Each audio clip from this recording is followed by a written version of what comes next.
کیا آپ نے کبھی سنا ہے کہ ایک غریب نوجوان نے صرف معافی کے ذریعے ایک ظالم بادشاہ کو بدل دیا؟ بہت پرانے زمانے میں ایک سلطنت تھی جس کا نام نورستان تھا۔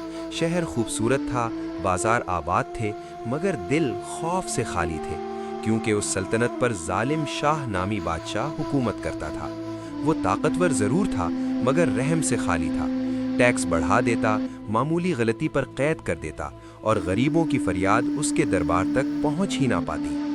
لوگ اس کے نام سے کانپتے تھے۔ اسی شہر کے ایک کونے میں دو یتیم بھائی رہتے تھے، حارث اور سلیم۔ ان کے والد ایک نیک انسان تھے جو ہمیشہ کہا کرتے، بیٹا، ظلم کرنا بھی گناہ ہے اور ظلم سہ کر خاموش رہنا بھی آزمائش ہے، مگر اللہ پر بھروسہ کبھی نہ چھوڑنا۔ والد کے انتقال کے بعد دونوں بھائی محنت مزدوری کر کے زندگی گزارنے لگے۔ حارث نرم دل، صابر اور اللہ سے ڈرنے والا تھا۔ وہ اپنی کمائی میں سے کچھ حصہ غریبوں میں بانٹ دیتا، مگر سلیم کے دل میں محرومی اور غصہ بڑھتا جا رہا تھا۔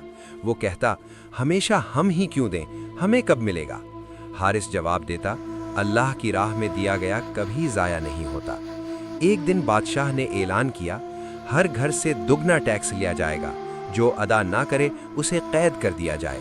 شہر میں قہرام مچ گیا، غریب لوگ پریشان ہو گئے، کئی گھروں میں چولہے بجھ گئے۔ حارث نے اپنی جمع پونجی نکالی اور محلے کے دو محتاج خاندانوں کا ٹیکس ادا کر دیا۔ سلیم چیخ اٹھا، ہم خود مشکل میں ہیں اور تم دوسروں پر خرچ کر رہے ہو۔ حارث نے مسکرا کر کہا، اللہ دیکھ رہا ہے۔ چند دن بعد سپاہی ان کے دروازے پر آئے۔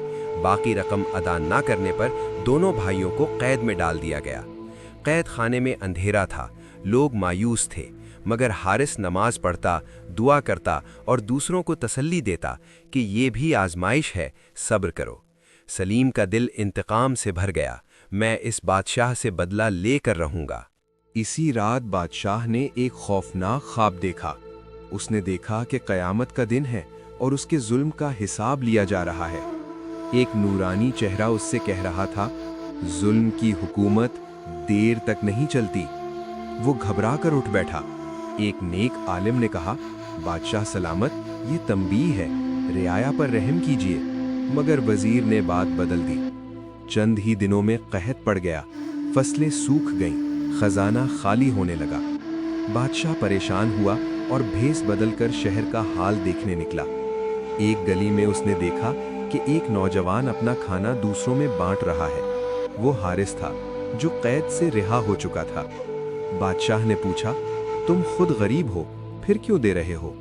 حارث نے جواب دیا، کیونکہ دینے والا اصل میں اللہ ہے، ہم تو صرف وسیلہ ہیں۔ ظلم دولت بڑھاتا نہیں، ختم کر دیتا ہے۔ بادشاہ خاموش ہو گیا۔ اچانک سلیم وہاں پہنچا۔ اس نے بادشاہ کو پہچان لیا۔ اس کے ہاتھ میں خنجر تھا۔ آج میرا بدلہ پورا ہوگا۔ حارث نے فوراً اس کا ہاتھ پکڑ لیا۔ بھائی، اگر ہم بھی ظلم کریں گے تو ہم میں اور اس میں کیا فرق رہ جائے گا؟ سلیم کی آنکھوں سے آنسو بہنے لگے، خنجر زمین پر گر گیا۔ بادشاہ نے اپنی پہچان ظاہر کی۔ آج تم نے مجھے سچا سبق دیا ہے۔ میں نے ظلم کیا، مگر تم نے بدلہ لینے کے بجائے معاف کر دیا۔ اسی دن اس نے قیدیوں کو رہا کیا، ٹیکس کم کیا، انصاف قائم کرنے کا اعلان کیا۔ سلیم نے بھائی سے معافی مانگی، اس کا دل بھی بدل چکا تھا۔ شہر میں امن لوٹ آیا۔ لوگ حیران تھے کہ ایک غریب نوجوان نے ایک بادشاہ کو بدل دیا۔ ظلم کا انجام برا ہوتا ہے، معافی سب سے بڑا بدلہ ہے۔ اللہ پر بھروسہ کرنے والا کبھی تنہا نہیں ہوتا۔ ایک نیک انسان پوری قوم بدل سکتا ہے۔ ویڈیو کے آخر میں چینل کو لائک، شیئر، سبسکرائب اور کامنٹس لازمی کریں۔